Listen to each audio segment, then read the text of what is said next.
Kedatangan mereka sangat dinantikan. Semua warga Aknakela sangat menyambut baik kedatangan Avatar. Tim Avatar akhirnya sampai ke suku Air Utara. Kepala suku Air Utara pun langsung memberikan mereka jamuan yang sangat mewah. Katara lah yang merupakan orang paling bersemangat datang ke sini, sebab ia bisa bertemu dengan guru pengendalian air terbaik yang pernah ada. Katara pun dipersilahkan untuk bertemu dengan salah satu guru, yaitu Yagoda. Sementara Sokka masih sibuk memandangi seorang anak kepala suku di sini, dan Sokka sepertinya tertarik dengan dirinya. Akhirnya Sokka pun memberanikan diri untuk mengajaknya bicara. Katara pun akhirnya bertemu dengan salah seorang guru pengendalian air. Yagoda langsung memberikan sambutan yang baik dan mempersilahkan Katara untuk mencoba pengendalian air sebagai wujud penyembuhan. Dengan sangat mudah, Katara mengikuti arahan dari Yagoda. Karena merasa latihan ini sangat membosankan, Katara pun mengatakan ia ingin melatih kekuatannya untuk bertarung. Namun jawaban dari Yagoda sangat mengecewakan Katara. Yagoda berkata, di suku Air Utara wanita tidak boleh bertarung. Padahal Katara jauh-jauh datang ke sini untuk berlatih pengendalian air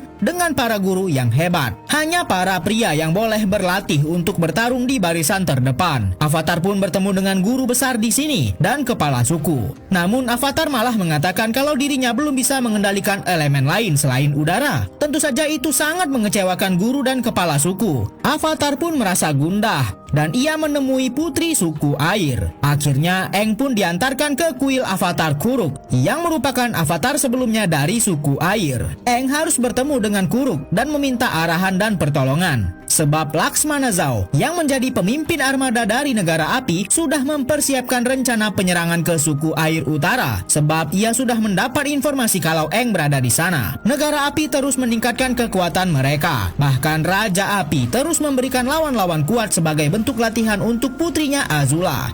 Avatar Aang masuk ke dalam dunia roh dan bertemu dengan Avatar Kuruk dari suku air. Aang ingin meminta saran bagaimana cara melindungi suku Air Utara dari serangan besar-besaran negara api nanti. Namun Avatar Kuruk mengatakan kalau Aang harus berjuang dengan kekuatannya sendiri dan tak bisa terus-terusan mengandalkan kekuatan orang lain. Saat Aang sedang bertapa, Sokka tak sengaja datang dan mulai sadar kalau Putri Yue bukanlah manusia biasa. Sebab Sokka pernah melihat Yue dalam bentuk rubah di dunia roh. Akhirnya Yue pun mengaku kalau separuh dari dirinya berasal dari dunia roh. Setelah tak mendapatkan bantuan apa-apa dari Kuruk, Aang pun keluar dari dunia roh dengan perasaan gundah. Sementara itu Katara yang baru saja tahu kalau di suku Air Utara wanita tidak boleh ikut bertarung, ia pun protes dengan guru besar di sini. Namun guru mengatakan kalau itu sudah tradisi dan tak bisa dirubah kalau wanita tidak boleh ikut perang. Mendengar tradisi aneh di suku Air Utara, Katara pun langsung mempersiapkan dirinya sendiri, tapi bukan untuk perang, melainkan Katara ingin membuktikan kepada guru besar kalau di sini wanita juga bisa bertarung. Kali ini Sokka pun memberikan dukungan kepada Katara. Akhirnya Katara pun menemui gurunya dan menantang secara sah. Negara api pun juga sudah semakin dekat dengan wilayah suku air. Kali ini serangan akan dipimpin oleh Laksmana Zhao dan ia mengatakan sudah mempersiapkan rencana paling mengerikan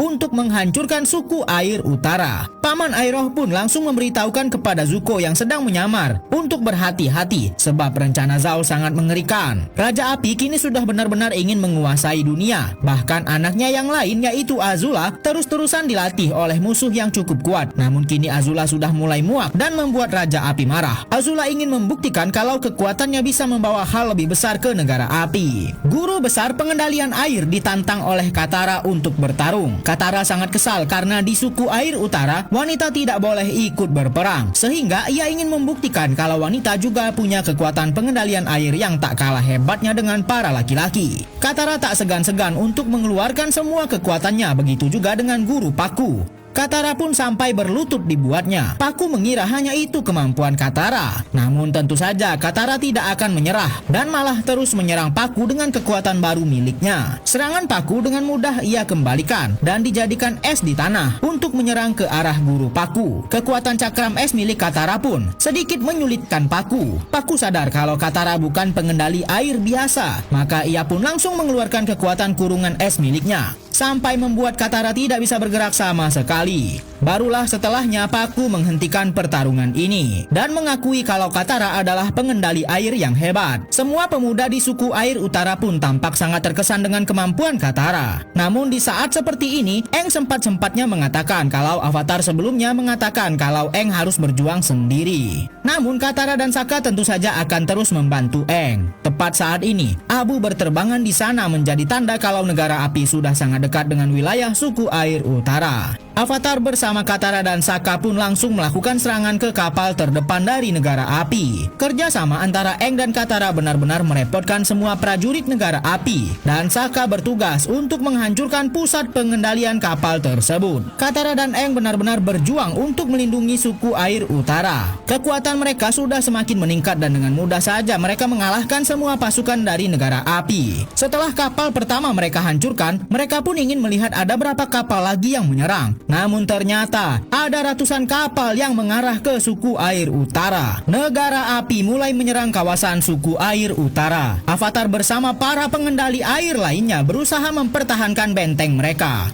Situasi yang sudah sangat keos membuat Katara memohon kepada Guru Paku untuk mengizinkan para wanita ikut dalam peperangan ini demi mempertahankan wilayah suku air. Akhirnya Guru Paku pun memberikan izin kepada para wanita untuk ikut mempertahankan wilayah. Bahkan putri dari kepala suku di sini juga ingin ikut membantu peperangan ini, dan Sokka yang diberikan amanah untuk menjaga Putri Yui. Bantuan dari para wanita sangat luar biasa memperkuat pertahanan. Bahkan Katara yang menjadi pemimpin dari pasukan para wanita. Serangan terus berlanjut sampai hari mulai malam, dan Zhao merupakan pemimpin dari penyerangan ini. Zhao punya rencana lain. Ia sudah mempelajari kalau saat bulan purnama, kekuatan para pengendali air akan meningkat drastis, sehingga Zhao sudah mempersiapkan salah satu alat untuk menghancurkan roh bulan, sehingga para pengendali air akan kehilangan kekuatan mereka. Paman Iroh yang mendengar rencana Zhao pun tampak sangat marah. Saat Aang sedang berusaha membantu pertahanan, roh Avatar Kuruk muncul dan memperingati Aang soal rencana penyerangan roh bulan dari Zhao. Aang harus mencegah hal itu terjadi agar keseimbangan dunia tetap terjaga. Sokka dan Putri Yui pun sudah tiba di tempat paling sakral di suku air, di mana roh bulan hidup di sini.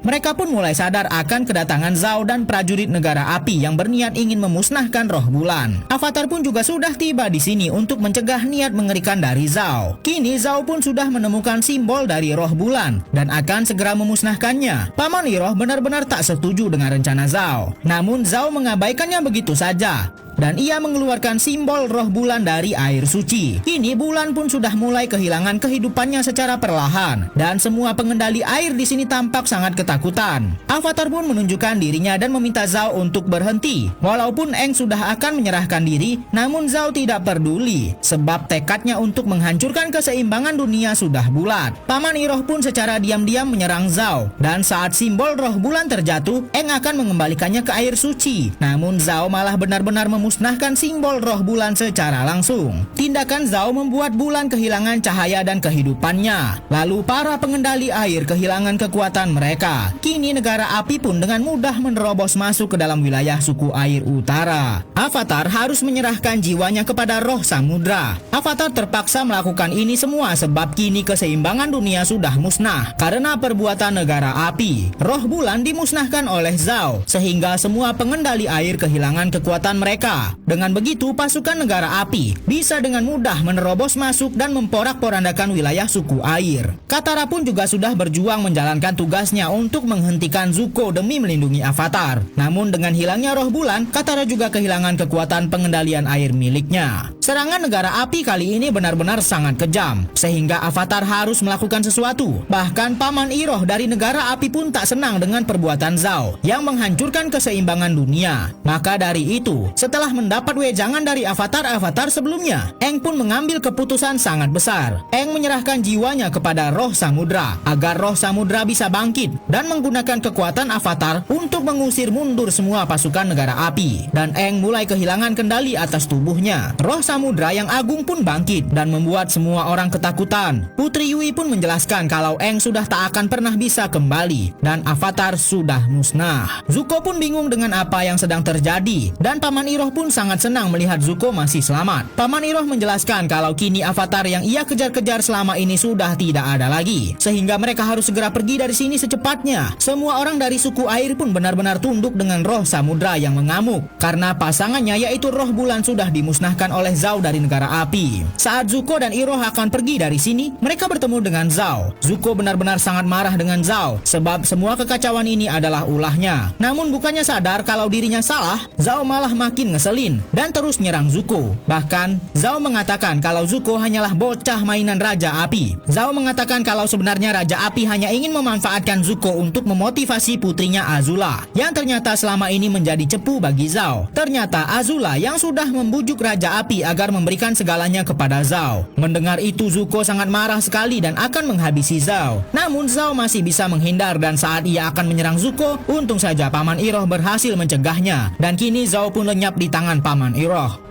Roh samudra mengamuk karena ulah negara api. Pasukan negara api tidak ada takut-takutnya sama sekali, dan malah terus menyerang roh samudra yang sedang menggunakan kekuatan avatar. Satu persatu kapal armada negara api dihancurkan oleh roh samudra. Walaupun negara api terus menyerangnya, itu sama sekali tiada artinya bagi roh samudra. Hanya dengan satu hempasan saja, roh samudra mampu meluluh lantahkan semua pasukan negara api. Aang yang kini jiwanya sudah dikuasai oleh roh samudra berusaha disadarkan oleh Katara. Sementara itu, Putri Yui yang mempunyai jiwa roh bulan di dalam dirinya terpaksa harus mengorbankan diri demi mengembalikan kehidupan roh bulan dan memperbaiki keseimbangan dunia. Setelah Yui menyerahkan jiwanya, bulan pun kembali mendapatkan kehidupannya, dan roh samudra menyadari itu, sehingga amarah roh samudra mulai mereda karena pasangannya sudah kembali. Avatar pun juga sudah berhasil mengembalikan lagi jiwanya yang sempat ia serahkan ke roh samudra. Namun walaupun negara api berhasil dipukul mundur, banyak sekali korban berjatuhan akibat serangan dari negara api. Aang benar-benar sangat terpukul sekali melihat kejadian seperti ini, dan ia tak sanggup lagi melihat kehancuran seperti ini. Namun walaupun begitu, guru besar dari suku air utara merasa kalau kehancuran ini akan menjadi perubahan besar di masa depan sebab avatar sudah kembali. Berita kekalahan negara api pun sudah sampai ke Raja Api Ozai. Namun Raja Api sudah menduga kekalahan ini dan mengatakan kalau serangan ke suku air hanya pengalihan perhatian, dan yang menjadi target utama mereka adalah Omasu dan kerajaan tanah. Untuk pertama kalinya dalam seabad, negara api berhasil menduduki kerajaan tanah. Semua perhatian teralihkan ke suku air utara karena avatar berada di sana, sehingga serangan negara api yang dipimpin oleh Azula berjalan dengan sangat mudah. Waktu yang dinantikan oleh Raja Api Ozai pun semakin dekat, yaitu kembalinya Komet Sojin.